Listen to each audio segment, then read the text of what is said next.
What was the hardest literary device to use? The hardest literary device for me was the motif. We have such a short film, it was hard to have a reoccurring theme while still telling the story.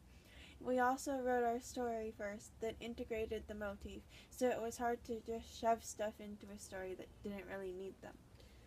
What was your favorite literary device that you used? My favorite literary device was the flashback. I found it amazing how many literary devices we could incorporate without even meaning to. We had planned the flashback of Barbie driving the car before we had even thought of about the literary devices.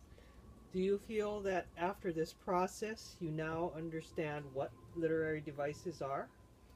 Absolutely. You have to truly understand a literary device to use it correctly in a story.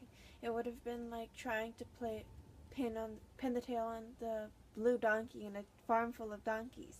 You wouldn't have known what you were doing. How could you have better integrated it into your film?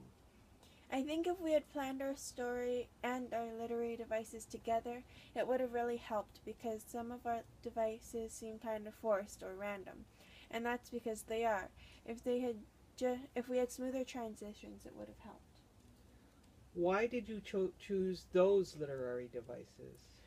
Well, like I mentioned before, we had already had a few incorporated into our video, like our flashback, but most of the others were about convenience and what would work. For example, we couldn't think of a reasonable way to include a paradox, so we didn't.